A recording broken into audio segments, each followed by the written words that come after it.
Hello, welcome to Hope in the Light of Suicide. I'm Tammy White. I'm the founder of the Bobby White Foundation. I'm here along with my wonderful co-hosts. Good morning, everyone. I'm Bonnie Snyder. Welcome. Welcome, everyone. Um, Last week I had mentioned a website, grief.com, Hmm. and some in some of that area, there's a place where you can make comments, and a woman um, left the link to a website to an article I thought was really interesting. So I want to dive into that here in just a moment. But first, I want to thank John and Rob at WeBeam TV for doing all that they do for our show and for us. Their support is tremendous. And if you want to support us, you can support us through our Kindness webpage. There's all levels of support from $5 to 25,000. You take care of our show for a year. But and there's also a place where you can just put in whatever amount you feel comfortable doing. And there's the site there. You can either get to it through that QR code or through the BobbyWhiteFoundation.org website. And we have our T-shirts also, our first Hope T-shirts that are kind of reminiscent for our Purple Folder program. And I did send a information to Gulfside Custom T-shirts for the design of our second T-shirt. Nice. And Can't so wait for those. hopefully we'll be having those available pretty soon. Those are going to be really neat ones too. So, One thing we didn't mention? what is that? That painting. Oh, I'm probably going to go ahead and run that through July. But yeah, we do have that painting that Carol Smith donated to the foundation. The title is Hope Rains Down, and you can find it on the Bobby White Foundation Facebook page. And the starting bid is only $55. It's a 20 by 20 original canvas, and the proceeds will go to the foundation. But I think I'm going to continue. We've had it run through June, and I'm going to continue it through the end of July, and maybe not in July. I think in August. We're gonna when we have so many exciting things getting ready to happen, and kind of don't know where we're going to be at. We're going to be moving the studio hopefully here shortly, and have more room. We're going to bring stuff on set. We're going to start Art for Hope in September, so we're going to start bringing art and sculptures to have on set with us throughout from September 1st to the first Thursday of November, which is not the first Thursday, the Thursday prior to Thanksgiving, which is Suicide Loss Survivors Day. So there's a lot going on, and trying to keep this straight in our heads is kind of wacky sometimes. Well, as we're navigating, all of these moving parts, like you said, with the studio moving, and then everything that we have going on with that, we're also, navigating out of a pandemic back to some semblance of normal. And so what does that look like as, I'm not going to say distancing restrictions being lifted, because, we continue to practice, social distancing. But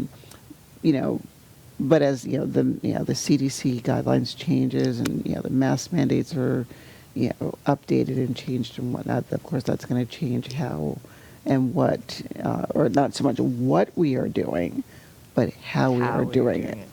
Yeah, and I think nobody anticipated kind of, and probably not everybody feels this way, the difficulty of reversing what we've been doing in the last year and a half. Yeah, when something becomes, second,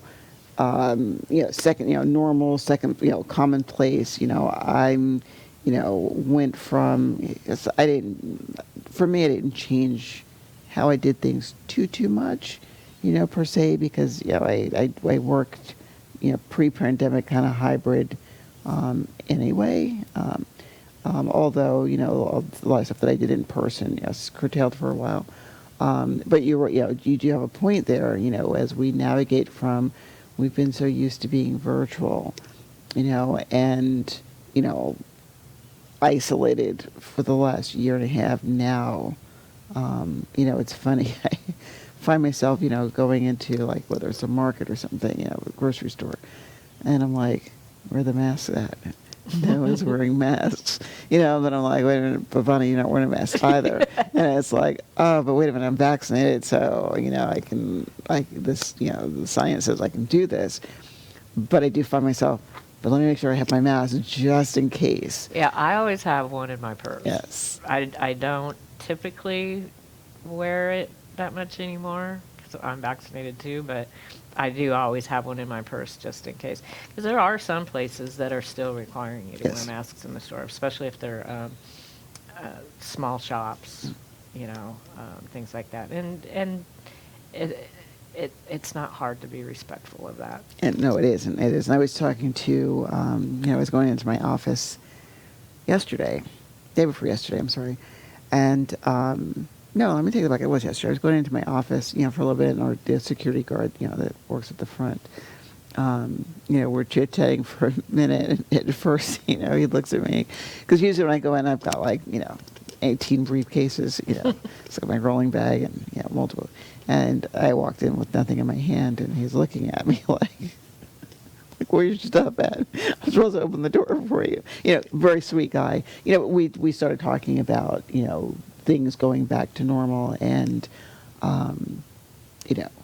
wearing masks, like in our offices, because there's a tendency that there are other individuals, patients, clients, whatever you want to call them. We tend to mask up when we're in the hallway. But now from my desk, mask take off. But yeah, it is going to be interesting to see as we navigate back to, and what was life like before COVID. But many of us are still going to have a mask close by. Mm-hmm. Well, and like the event that we were at recently, nobody was wearing masks. And it was not a lot of social distancing going on either. No, there wasn't. And everybody was just so excited to see everybody. It's, but hey. And I think for me, it wasn't so much that, I wasn't so much that I was totally worried about myself, because as I'm walking around and, oh my gosh, I haven't seen you in a while, and connecting with, new people, in my head, I'm like, are you vaccinated? Here it's vaccinated. It's like, well, okay, according to the science, I'm safe because I'm vaccinated. But are you vaccinated? How many of us are unmasked and we're not vaccinated? We're just unmasked because we're tired of the mask. But anyway, we got off on a tangent there. Yeah, all's good. Yes, it is. We do this. This is, unscripted, folks. We're totally unscripted. Yeah. Sometimes you just never know. If you haven't noticed, we're not scripted. So.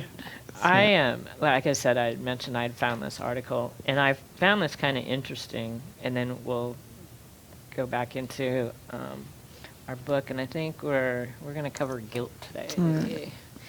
And actually, it kind of falls in with this because, a couple months ago we had, was it the minister? Oh, Greg and Jennifer. Yeah, and talked about how different faiths deal with suicide. Yes. And I think, and I could be wrong, but because I'm not like attached to one faith, Mm-hmm. but my husband he was raised Catholic, Mm-hmm. and Catholic religion, seems to me one of the more strict religions. Rigid. Yeah, rigid. That's a good term for it. But when I was looking on the website, grief.com, and this gal posted a link to this article, and it's written by a Catholic minister or Catholic priest. And his name is Ron. I'm gonna just butcher his last name. I think Ron Rolheiser. I think it's pronounced Rollheiser. Rolheiser. Mhm. Okay. Hopefully, I didn't do too bad with that. But the title of the article is "Suicide: The Most Misunderstood of All Deaths." Uh, this minister, or priest, he has written several articles. He's a very prolific writer. He writes an article, I think, every week for some news outlet or something. And he's been doing it for several years. And every year he does an article um, directly taking on the task of suicide. And I thought it was really interesting. I did print out some of the other articles back to 2015. I didn't go any further back than that, but we'll highlight some of those as we go on. But he says here, death is always painful, but its pains are compounded considerably if its cause is suicide. When a suicide occurs, we aren't just left with the loss of a person. We're also left with a legacy of anger, second-guessing, and fearful anxiety. So he goes on to say here, he writes a column on suicide every year, hoping it might produce more understanding around the issue, in a small way perhaps, offer some consolation to those who have lost a loved one to this dreadful disease. Essentially, I say the same things each year because they need to be said. As Margaret Atwood once put it, some things need to be said and said and said again until they don't need to be said anymore. That's true of suicide.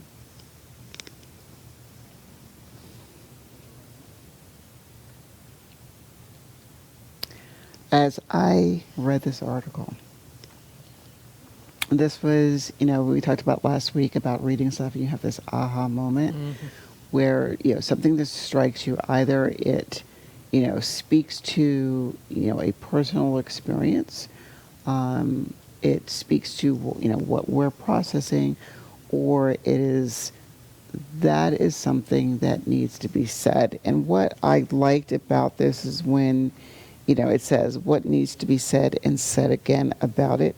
First of all, that it is a disease and perhaps the most misunderstood of diseases. And, as I read that, I took like a mini pause because, as we talk about, the topics, and the issues and things that we talk about, every week, and putting those different perspectives on it. I mean, for myself, there is, a little bit of a multifaceted, perception or lens that I look at these things through. Of course, I don't want to say first and foremost because it's difficult to put them in, well, if I put it in this perspective is more important than this perspective. And so that multifaceted lens includes, the personal experience, from, my own personal journey through, the loss of, Aiden and Patrick. And then I look at that experience that I have, from, friends, or family members who have lost someone and, processing it through their experience. And I think, for me, the bridge between the two is being a mental health professional, and looking at, well, as I'm processing through my stuff, am I processing through my stuff through someone else's experiences or vice versa? We have, fancy terms in mental health, transference, countertransference. Am I dealing with my stuff through my clients or I don't do clients. I don't, I shouldn't say it like that, but my work in mental health is a little different right now. Like I don't do traditional therapy, just to say, mine is more broad. But anyway, or the people that I'm working with, processing, projecting what they're feeling onto me, like, you remind me of mom, and I'm gonna, react to you like mom, or vice versa. You remind me of Uncle Bob. But for the author to say that suicide is a disease, and a very misunderstood disease, I sat back and I was like, thank you. I'm not sure that I ever looked at it through that lens before. But thank you. I hadn't either, but he lines it out of here. Where is it? Here, I'll just read this here. We tend to think that if a death is self-inflicted, it is voluntary in a way that death through physical illness or accident is not. For most suicides, this isn't true. The person who falls victim to suicide dies, as does the victim of a terminal illness or fatal accident, not by his or her own choice. And there have been a ton of interviews done with people who have attempted and survived. And one of the main things that is usually said with all of them is they really didn't want to die. No, it was, I want to stop the pain. And, death was the only tool, the only thing in my arsenal, the only thing that was at my disposal to stop the pain. And, again, I like the way, he laid this out in the article, in that, when we lose someone through, an illness or an accident, it is that wasn't, that wasn't their choice. They didn't choose to get sick. They didn't choose that, that accident or crash. That was beyond their control. Mm-hmm. And it does set up that misperception that suicide is a choice, and it's within someone's control. Well, let's see, and I kind of deal with this with Bobby because, he had multiple sclerosis. He had been diagnosed for 25 years, and we kind of figure it probably, the onset of it was probably about 3 years prior to that. Mm-hmm. And so with a disease that you don't know what kind of track it's going to take, we had no idea what was, our lives were going to be like. Fortunate, we took his health, very seriously, and he had remitting, relapsing MS, and but throughout those years, I always knew that he wasn't going to get better from this, and just kind of knew in the back of my head that but probably when I would lose him, it would be to complications from his MS. Mm-hmm. I could myself rationalize just for myself that I could deal with that a whole lot easier than him taking his life. Yeah, and again, a lot of it, as Mr. Rolheiser puts in, the article, is because how we process when someone dies by suicide. You made a conscious effort to, whatever method you used. But that's our thinking. That's not theirs. Correct. Absolutely correct. You're taking, you're reading my mind here, buddy. You're reading my mind. Because it's like, yes, when I think about, how Bobby passed, how Aiden passed, and even I'm, going to include how Patrick passed. You you're right. They were, and I'm going to use the words very loosely because I'm going to say, in control, or made the choice to, you know, um, affix the belt. Um, with Patrick, I don't know whether, it was, a needle injection or, whether it was ingested or injected. So I mean, I was in control of whatever that object was at the moment. However, we don't think about, but I'm not in control up here. Exactly. It is the same thing with, as he talks here, when we lose somebody, or we're dealing with an illness, I, I think about, for example, after one of my surgeries, I was on a cancer journey, I think what we shared here.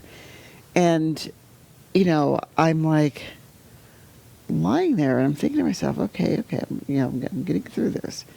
And I remember, having this button in my hand for the medication. And, I was like, well, wait a minute, Bonnie, how does this equate to this? And I'm like, because people looked at it, it's like, I was in control of that button. Like, there's just like, hey, so we don't have to come in and, administer you meds. You can self-administer. So you control when you get this meds. And I'm like, okay. But I remember asking the nurse, well, what happens if I, I fall asleep and have this button in my hand and I automatically push it? And, she's like, don't worry about it. It's monitored, so I could push this button 1,000 times and it would not administer more medication than, what I couldn't overdose. So how does this link to or in control? Because that button was a way for me to decrease and manage the pain that I was feeling after the surgery. Okay, and I mean it was, like I said, it was major, major. It was very huge tumors that they took out of me. And I remember telling me, I'm like, huh? What? It was that. But anyway, it's like I could. So it became a thing of, if I was in a lot of pain, I could push this button and take away my pain, diminish the pain or make the pain manageable. If I wasn't in a lot of pain, I didn't have to push the button. And someone who is dealing with, a suicidal ideation, I equate that much to at the time that they took their life, their finger was on that button. I'm in pain, and I need to stop the pain. And I'm going to metaphorically administer this dose to stop the pain. And I feel if we're able to take a step back and look at it through that lens of how different is that than the person, than the patient in the hospital who is dealing with whatever it is they're dealing with, who either can self-administer or hits a call button to tell the nurse, can you bring me something for pain? Exactly. And he says here, a person who falls victim to suicide dies, as does the victim of a terminal illness or fatal accident, not by his or her own choice. When people die from heart attacks, stroke, cancer, AIDS, and accidents, they die against their will. The same is true suicide, except that in the case of suicide, the breakdown is emotional rather than physical. An emotional stroke, an emotional cancer, a breakdown of the emotional immune system, and emotional fatality. And that's a key word right there. I mean, I like that when he said it is an emotional fatality. Because it is very much, I not that I can't, we don't, it's hard sometimes to deal in absolute, I can't do this, what I can and what I cannot do. I like to put it more in a context of, it's not that I can't do it, it is at the moment I don't have the necessary strategies, coping mechanisms, resources to deal with what is going on right now. And you have to remember, too, that more often than not, it's not one thing. You're right. You are so right. And I think this is where it comes down to the more difficulty of dealing with the emotions. Either you're getting bombarded from all sides and, it's just too much, or this happened, and then right after this happened, and now this is happening again. I just can't do that. And it's not typically one event or one reason that somebody takes their life. Yeah, it's like that proverbial, my cup is overflowing or my bucket is overflowing. And, if I remember correctly, when Rod Cunningham was on, a few weeks back, where he talked about, that very same thing that, people think it, to your point, it is that one thing. And, I wish I could remember all of the examples that he, put out, but he was like, let's say, you get up in the morning and you're getting ready for work, and, the shoes that you want to wear, or I think about this morning when I'm getting dressed for work, I was like, I think I want to wear these slacks. And I put on this particular pair of slacks, and I'm like, you're joking me, right? Like, you're joking me. I can't fit these slacks. So I'm like, oh, Bonnie, what have you done? You can't fit these slacks. And, like, I love these slacks. And that's like, all right, so now I got to figure something different to wear. So now I'm kind of mini stressed out because, I've got to find something different in the closet to wear because I really planned on wearing that particular pair of slacks or that particular outfit.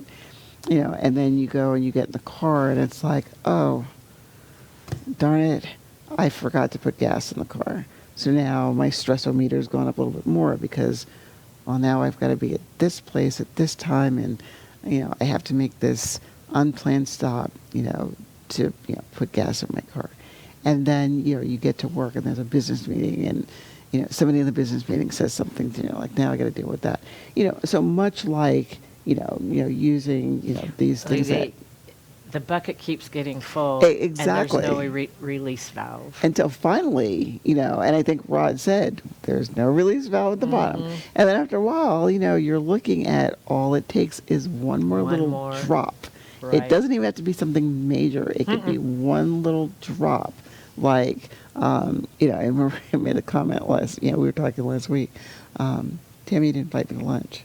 It could be that simple as like, wow, I didn't go to lunch with Tammy, and that's all it takes. I'm in this emotional overload, and there's nothing I can do, or the only thing I feel I have at my disposal is, I'm checking out. Yeah. He also, again, going back with the other illnesses, heart attacks, strokes, cancers, breakdowns of the immune systems, accidents, fatal accidents.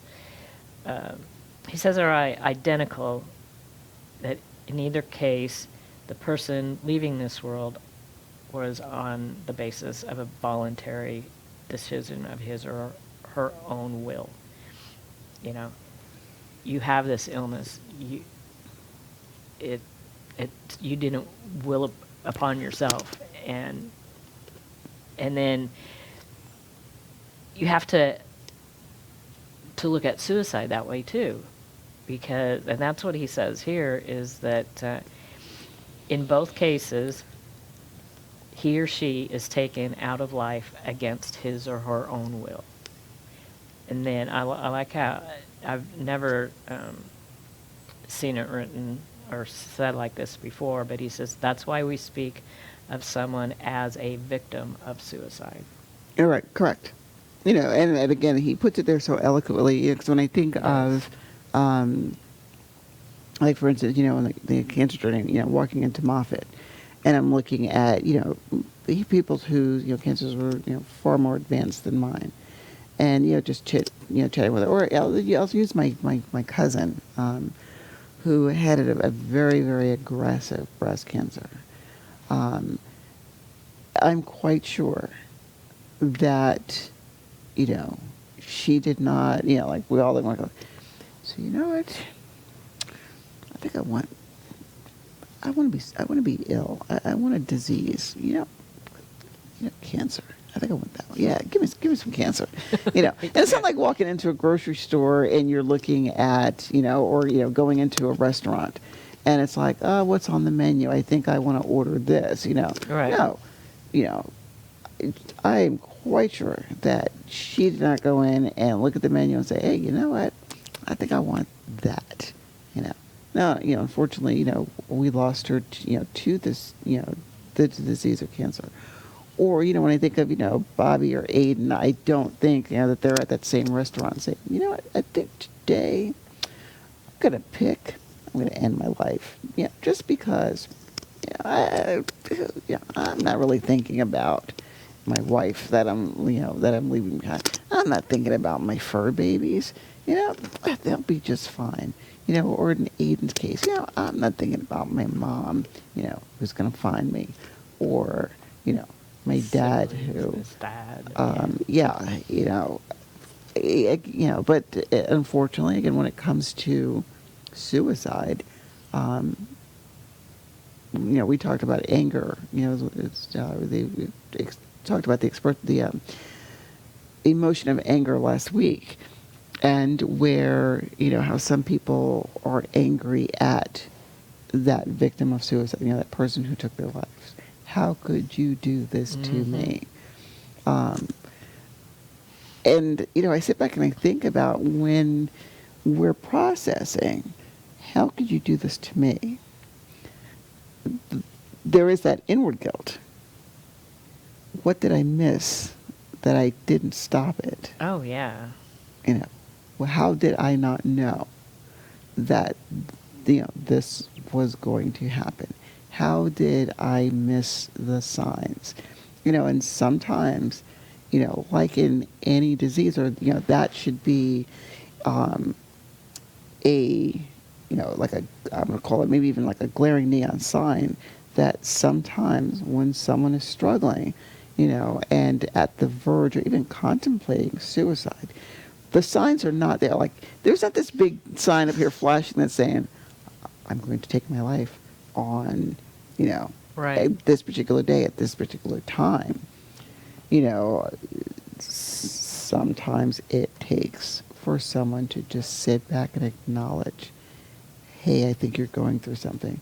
I remember sharing the cashier, at the neighborhood market, who, I can't see my face, or I don't know what expression I have on my face, and all it took was, are you okay?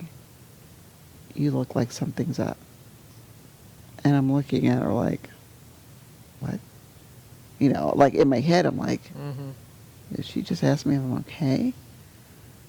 But needless to say, that is all it took. Now, mind you, it wasn't, suicide wasn't, I wasn't processing, I think I'm going to end my life. But I was dealing with the fact that I just got handed a heavy blow. It's a really devastating news about my health, which, for all we know, could have been that last drop Right. in my bucket. But it's this need also to destigmatize, destigmatize suicide in itself, destigmatizing the language, and I find that we are headed in that direction where we're starting, by this platform, normalizing the conversations, having people understand that there are places where they can have, difficult conversations in safe spaces. Letting people understand that, you know, what you're feeling and what you're going through is very normal. Exactly. Well, and since this article was done by, was written by this Catholic priest, because they're part of, I guess, in some cases, part of the stigma is the religious part of it, or the faith. You're people. People still say, "Oh, they killed themselves. They're going to go to hell." Eternal damnation. Yeah, and he says here that given the fact that that someone is a victim of suicide, that we shouldn't worry unduly about the internal salvation of the victim, believing as we used to that suicide is always an act of ultimate despair. God is infinitely more understanding than we are, and God's hands are infinitely safer and more gentle than our own. Imagine a loving mother having just given birth, welcoming her child onto her breast for the first time. That, I believe, is the best image that we have available to understand how a suicide victim, most often an overly sensitive soul, is received into the next life. And he says, again, this isn't an analogy. God is definitely more understanding, loving, and motherly than any mother on earth.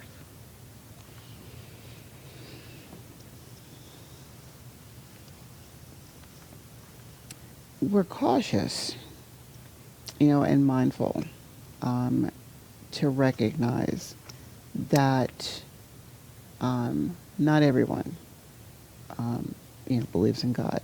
Exactly. Not everyone believes in, an afterlife. Not everyone believes in, there's a heaven and there's a hell, and this, eternal damnation. I mean, I've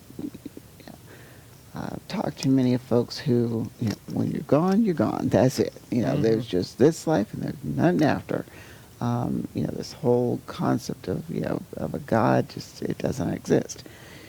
So as we're talking about, suicide and, how it affects people's beliefs, again, I think it is important, that we do acknowledge that, this particular topic is not applicable to everyone. And it's not by any way designed to be a disrespect to those who do not believe. At the same time, as we educate and talk about these topics, that part of society that does believe in God and does worship or their higher power is God.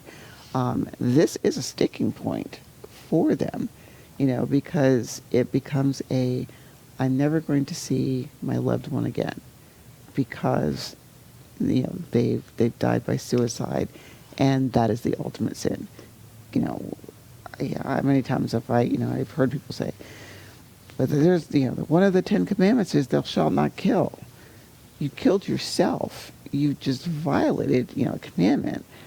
And I remember, speaking to individuals from, the faith community after, both, Pat and Aiden's deaths, mind you. And I was thinking, specifically, if I focus on Aiden just for a moment, he was a baby. He was 14. Mm-hmm. Are you going to tell me that my sweet, beautiful grandson is condemned because of how he left this earth? And I remember it might have been our guest Greg who said, Bonnie, we hear this a lot.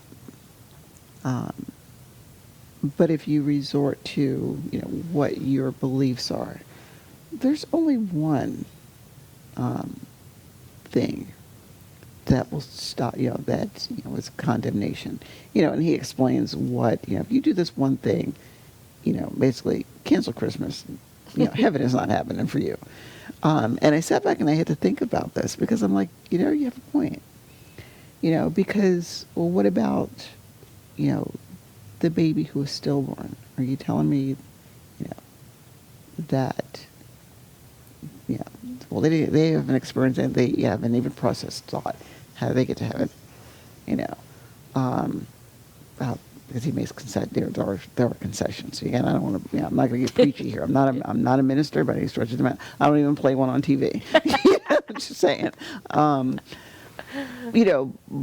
But whatever your belief system is in terms of what happens after when someone dies by suicide, and this, like I said, this article, for me anyway, hit it home in a lot of different ways. Again, back to the very beginning of it, where it talks about suicide is a disease. Mm-hmm. Yeah. So again, creating that language that is destigmatized and looks at it as a disease, as a mental health issue, rather than you selfish individual. Well, how could you do this to me? I almost said something on TV that I should. You selfish individual, and how could you do this to me? And you were in control, and I don't believe you did this. And how could you do this to me? How could you do this to yourself? How could you do this to your loved ones? It's not about you, of the loved ones. Let's focus on what was going on when they chose to do this. And, unfortunately, excuse me, unfortunately, we may never know. Yeah. It's not like, so Bobby, I'll have a conversation with you, dude. So what was going on? Like, what? Talk, Yeah. talk to me about this. What were you thinking? Or Aiden, what's up? Like, help me understand this. Like, what were you thinking, dude? Patrick, what was going through your mind? Like, and again, I'm not talking about how did you do this to me. I thought you were stronger than this. What was that last drop for you? Help me understand. Help us understand. Instead of, I'm never going to see them again. Never going to experience this again. Never going to see him, never going to really truly know the answers to all the questions. And along with that, when we talk about, this, eternal, damnation for the person who, died by suicide, those who are believers, I will put myself in this category. Lord, why me? Mm-hmm. What have I done? What am I being punished for? Especially when it's like Aiden and now Patrick, or again, going back to Greg and Jennifer, I love the way Jennifer put it. God, we had a conversation about this. Like, what's going on, dude? Like, help me out here. I've had those conversations too. Yeah. I don't know. It's,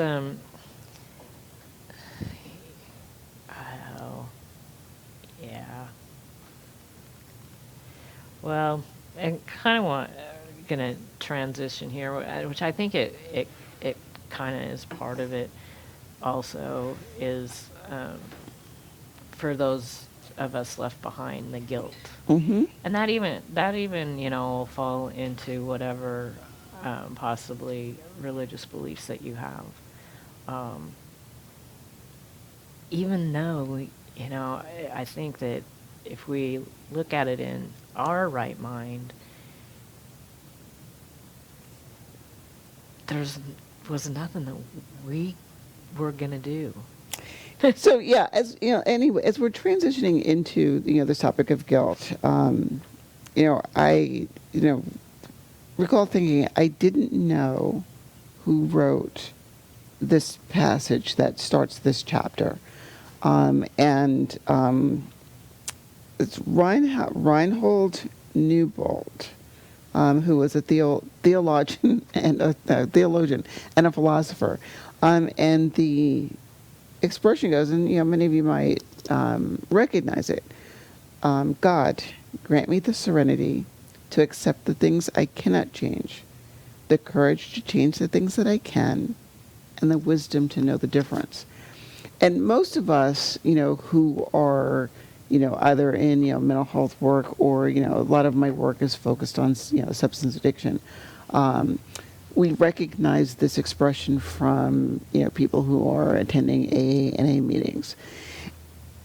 I like that it was used to begin this chapter on guilt. Because if I sit back and think about, I have to accept the fact that the person who's gone is gone. I can change how I respond, or process through the loss.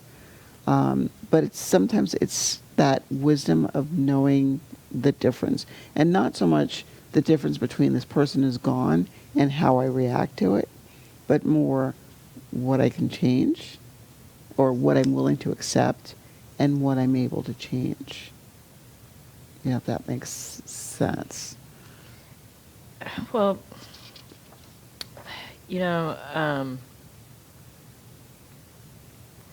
I think, I don't know. I mean, it's kind of difficult because, even still I have, some of those feelings, even though, if we really think about it in our right mind, we weren't going to change the outcome. No, I think Carl said it best, or as one of the best responses that I've heard to that was when Carl had said, if, using Aiden, if his friend would have said something, to Mom, or did she, and that's, I don't know if she did, but I'm going to presume, Aiden said, first of all, did she see the picture? Let me back up that more, because I don't want to sound like I'm blaming, this child for what happened. But we know that Aiden sent a picture, of himself in his closet prior to, him taking his life. If this friend would have saw the picture, taken the picture to Mom, Mom would have alerted, Kira, hey, go to your son's room right now. This is what's going on. Would it have been, and I'm going to paraphrase Carl, would we have delayed it by a week? Would we have delayed it by, a day? Would we have delayed it by another year? We don't know. Versus, and I could say the same thing with, Pat, despite the numerous conversations, that I had with him, was that the inevitable outcome? And, to your point, could we have stopped it? Well, and I deal with that too with Bobby, that day.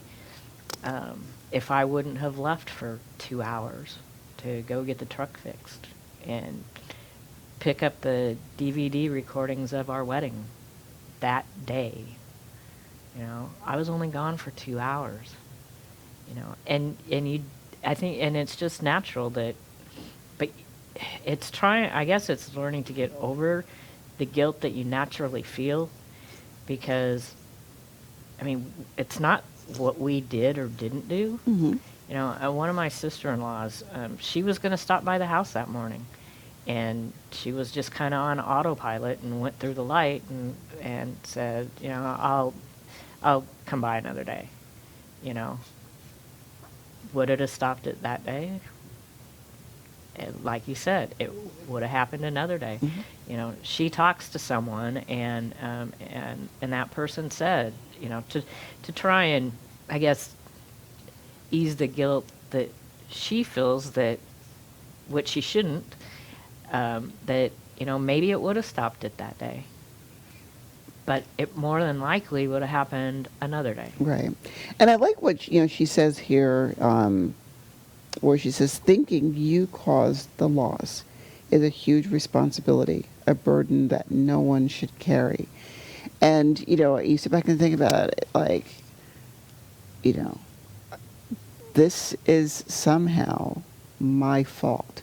I should have, and we talk about, those in the realm, the coulda, the shoulda, the woulda. If I only could have been there, if I only would have seen this, if I only should, I should have seen that. I should, like, I know I struggle with that a lot with, and I think back to that one question that was asked, given your profession, how did this happen to you? And it's like, because it doesn't discriminate. It doesn't, there's not a, none of us has a, and I think of Wonder Woman and those magic bracelets. None of us has, the magic bracelets. None of us has a force shield around us. But she goes on to say, what does guilt look or feel like? Regret. And shouldn't have got on the plane. Shouldn't have, shouldn't have made those. Shouldn't have made that second stop. Exactly. Self-blame. I found this one interesting, and again, doing some self-reflection, I was like, what are this? Fears, anxiety, insecurity, punishing yourself, increased critical thoughts, feeling worthless. When I look at, avoiding enjoyment, I was like, all right, that one makes sense.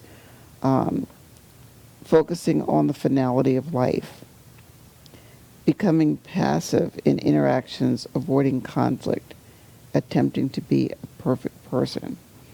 And if I go back to, focusing on that finality of life, that one, it also, was huge because, especially in the case of, losing a child, no parent is supposed to bury a child, or so they say.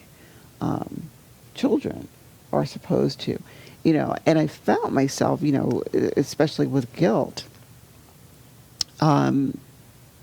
thinking of my children going in and like changing beneficiaries on, insurance policies, or, who is going to be responsible for what, and I'm thinking about, my insurance policy was 33 and a third, 33 and a third, 30, Right. Carl, Jean, Patrick, all it's going to, split. To go in now and, to change that designation and remove Patrick's name, now it's, do I change it 50-50 between my two remaining, surviving children? Or do I leave that 33 and a third to Patrick, and then by default, it would go to his children? But then it's like, but wait a minute, what about the other, what about the other kids? It's, so much that we do, like, I shouldn't have to be doing this, yet here I am. We shouldn't have to be doing this, but here we are.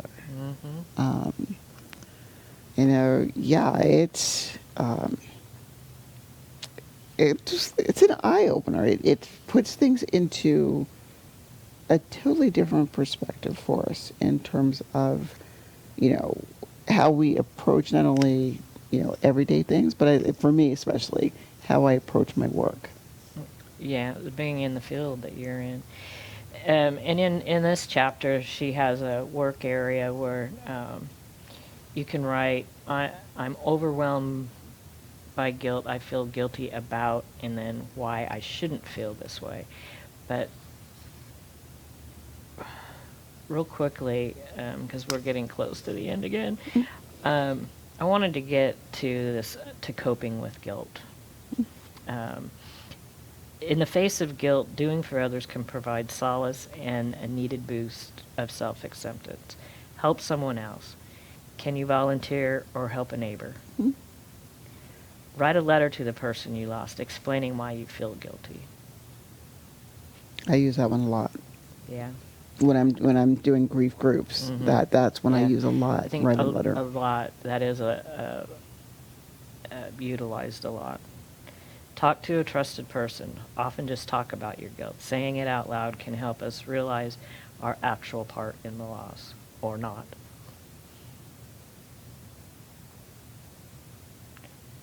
I like this one. Finish unfinished business when you can, even if it no longer matters. If you're upset that you forgot to buy their favorite cereal, buy it and donate it. If you missed their birthday, celebrate it now. And that one hit for me because, as you guys know, Patrick's birthday was last week, and we celebrate his birthday.